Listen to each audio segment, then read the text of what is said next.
The last lecture of term tends to be the one in which everyone is tired, both students and lecturers alike. It tends to be the one that gets overlooked because everyone just wants the term to end and they're a bit sick of cramming their heads full of material.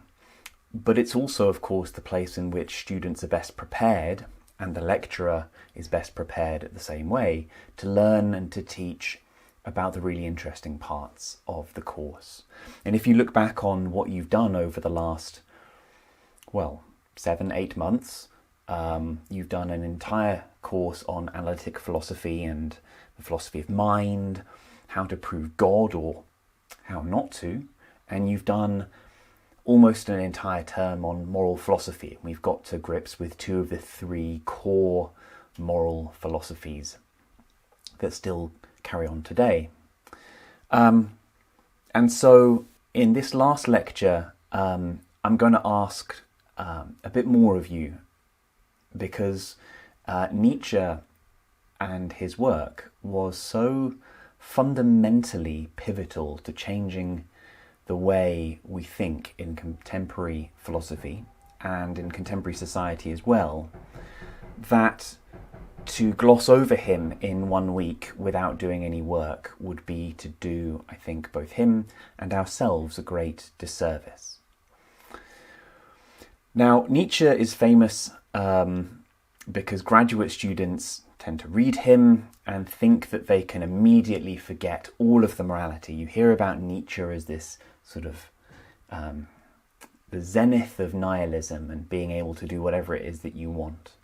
The ultimate existentialist, nihilist and relativist. And he isn't. Mature readings of Nietzsche betray a much more advanced and developed concept of morality than this very skin-deep notion conveys. And it's this that I want to convey to you today.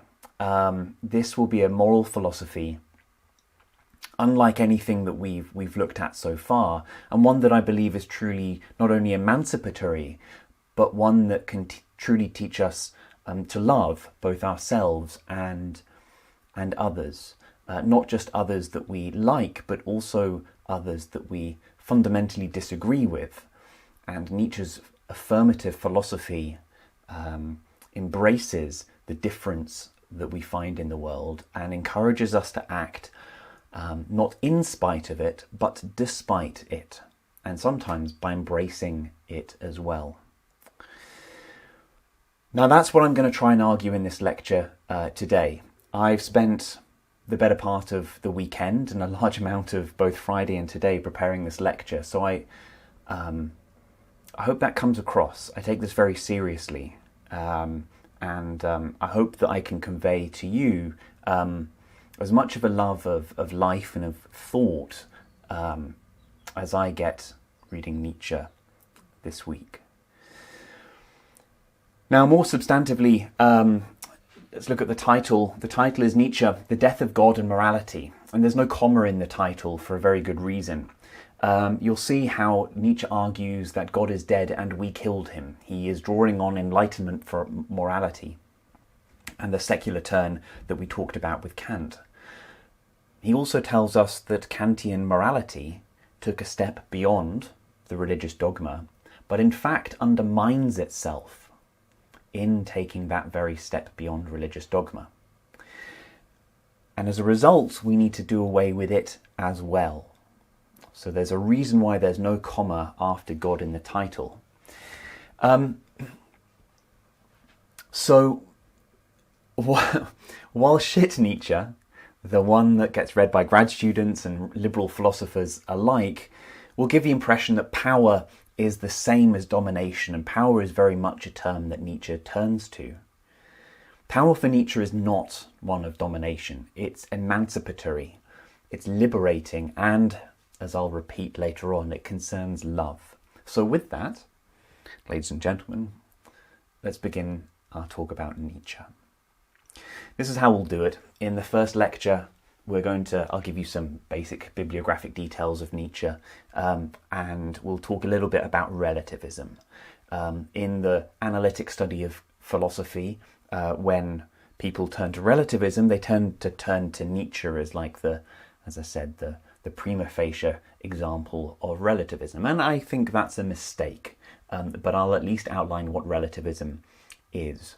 In lecture 2, we're going to talk about one of his most important books, The Genealogy of Morals, and we'll talk about what a genealogy is, why Nietzsche thinks it's important, and the two sort of frameworks for moral thinking that Nietzsche identifies in this genealogy. Before, in lecture 3, we'll turn to his moral philosophy and what he sees as an antidote to the built-in weakness that humanity has following the Enlightenment.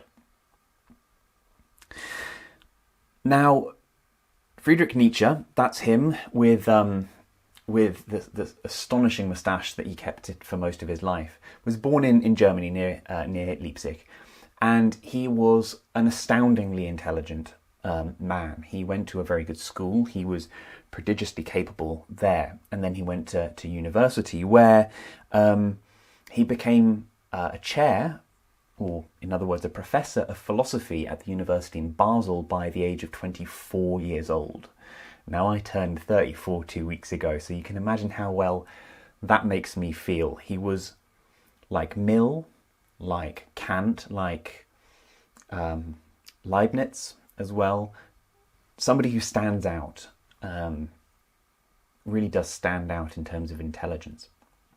Now, a couple of interesting bibliographic sort of bits of information. He was friends with the very famous German composer Richard Wagner, and they had and he referred to Wagner quite a lot in his early works. However, Wagner was a virulent anti-Semite, and Nietzsche really saw that this was a weakness in the way Wagner thought, and a weakness in his music, and wrote an essay criticizing Wagner. The essay was literally to Wagner, and this obviously ended their friendship, and this took quite a big toll on Nietzsche. Another toll that was taken upon him was as a result of a very tight friendship that he developed with Paul Rée and Lou Salome. And the three of them travelled about as this sort of initially Platonic sort of tripartite group of thinkers. But over time, both Paul and Nietzsche developed feelings for Lou. And after a while, Nietzsche proposed to Lou. And Lou laughed at him. So in this sort of intellectual three-way they had going on, they were very scornful of the idea of marriage because it was the sort of pinnacle of Christian morality. And so when Nietzsche proposed to Lou, she thought that this was doing injustice to all of their work. It was a big insult to everything that they had done so far, and kind of had a way with him. And even more bitterly for Nietzsche, she did end up marrying Paul Rée, or not within the church, but becoming emotionally involved and very close with Rée. And not long after this, Nietzsche went.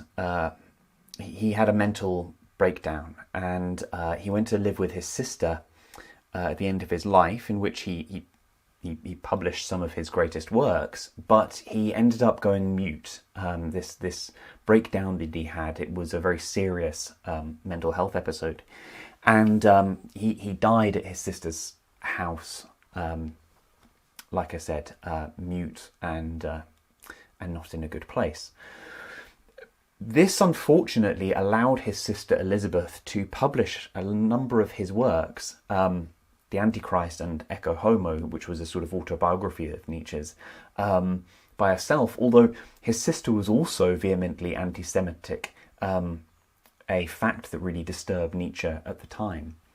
And so these works were edited and in fact changed by Elizabeth, and later went on to allow the Nazi Party to point to Nietzsche as one of their sort of inspirational philosophers. But I think anyone who's read Nietzsche's work properly will know that whilst Nietzsche is certainly critical of Jewish thought, he's not an anti-Semite, and he criticises Jewish thought in exactly the same way as he does utilitarianism or Kantianism or Christianity, just as a way of thinking. He's not an anti-Semite against the Jewish people. So that's a very brief overview of Nietzsche's life, a very prodigiously intelligent individual, but one who did not lead a very happy life, and he very much preferred his time spent by himself writing in a log cabin up on a mountain in the Schwarzwald in Germany. Now, as I said, he's been called a relativist in the past, and I don't think he is. What he is a genealogist. It says it in the name of his book, The Genealogy of Morals. He was one of the first people to really coin the practice of a genealogy. And a genealogy is the telling of the story of the history of the present. In other words, how did we get to where we are? Because, of course, contemporary society hasn't always existed, and there are conditions under which it emerged. And so we can't understand today as being given or fixed. The ideas that we use today, as I said, have conditioned. They've been produced, in other words, within a set of historical conditions, and genealogy is the attempt to understand what those conditions are and how they have given rise to new ideas. In doing so, this allows us to sort of reappraise or re-understand what it is that we know, what it is that we think that we know, and shine a new light on the ideas that we use. And you'll see how his entire project with morality is exactly like this. Now, Deleuze, and I'll refer to Deleuze's reading of Nietzsche, which is sort of my route into Nietzsche quite a lot, and there's a reference in the bibliography at the back. Deleuze coins a genealogy as asking the question, what are the values of values? In other words, why do we think that some values are good? Why do we think that goodness is good? Why do we think that values are good to use? Right? It involves asking the question of the values of values. And Foucault is another genealogist, another very famous and influential one in Discipline and Punish. He tried to understand or depict the relationship between citizens and the state seen through the lens of prisons. So the role of prisons and what they do has changed over the last 300 to 400 years, and it says something about the relationship between citizens and the state. In The Will to Knowledge, Foucault said that, contrary to popular perceptions that we are sexually repressed in contemporary times, he says that the entire notion of sexual repression is part and parcel of a general imperative for us to talk about sex like we never did before. So when the Victorians were all like hush hush and quiet about it, in fact what they were doing is they were talking about being a hush hush about it much more than anyone did before. How and why was this the case? And in Society Must Be Defended, one of the essays he wrote towards the end of his life, he has a genealogy of racism, and he developed his concept of political philosophy, which he called biopolitics. We won't talk about that, but just 3 other genealogies you might be interested in. So I don't think Nietzsche is a nihilist, he's a genealogist, and he's not a relativist because this can be confused too easily with a nihilism. And don't forget that a nihilism is when we say all that there is me and my values. But of course, Nietzsche is explicitly saying that the idea of you-ness and the idea of values has a history. They mean something because of this history. And so if we're to say that me and my values are important, they're only important to a certain extent based upon this background. And other values could be important, other ideas could be important. So the world is much more complicated than a nihilist picture would give. So where does he start?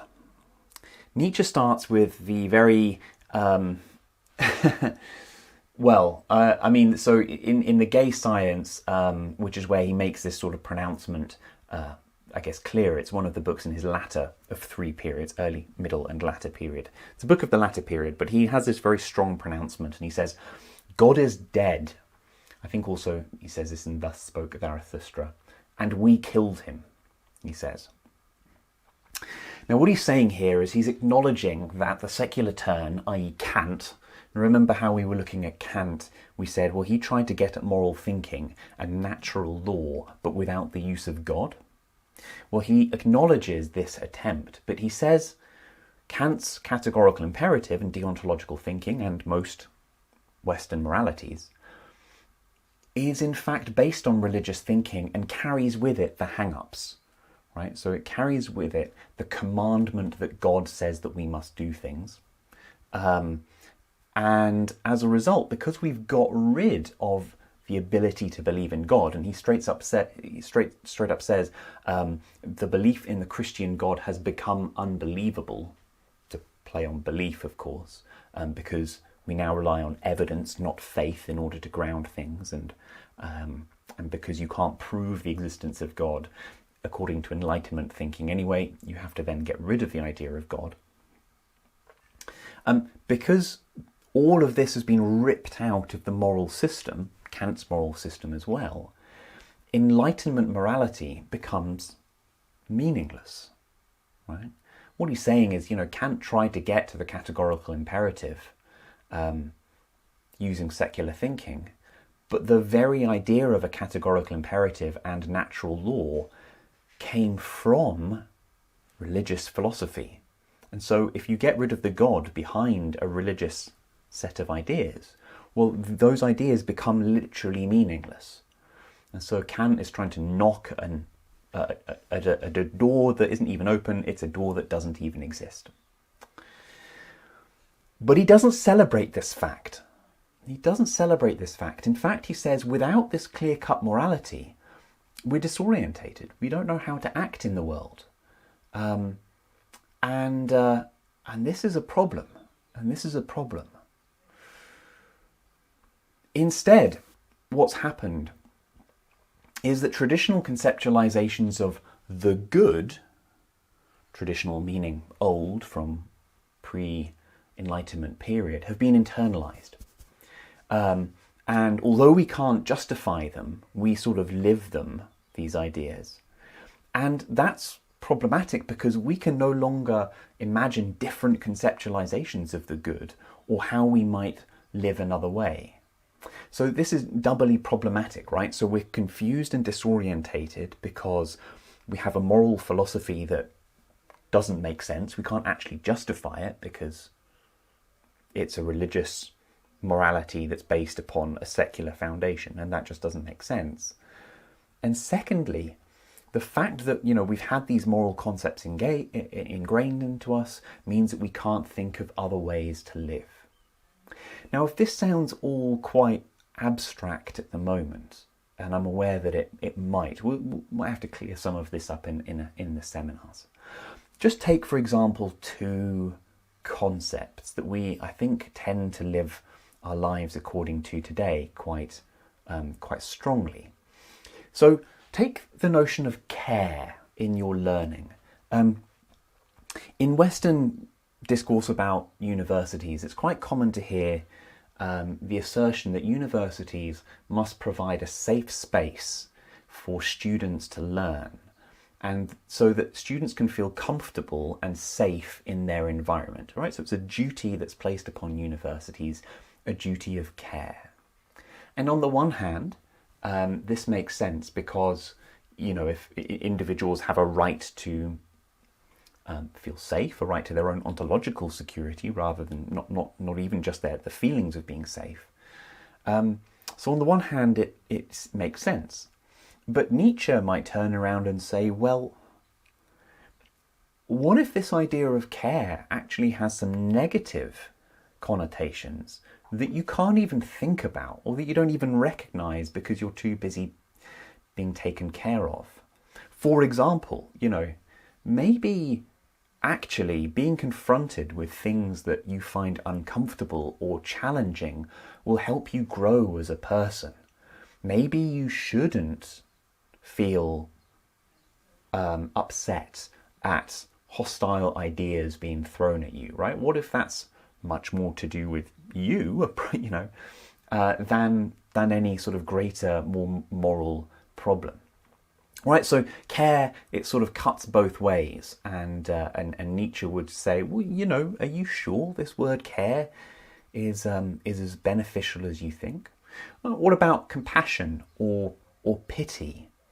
I mean, we used the example last week, didn't we, of when your friend puts on trousers and their bum looks a little weird in the jeans, and some people in the seminar said, yeah, of course, you should tell your friend. Because it would lead them to change what they would do. And others said, well, no, you should probably, just tell your friend no, because it's a little white lie that will make them feel better. And so this is acting out of compassion or maybe pity. And don't forget, Rousseau used the idea of pity as grounding this sort of idyllic state of nature that he had. But why? I mean, what if pity or compassion themselves had limiting effects on what the individual could do?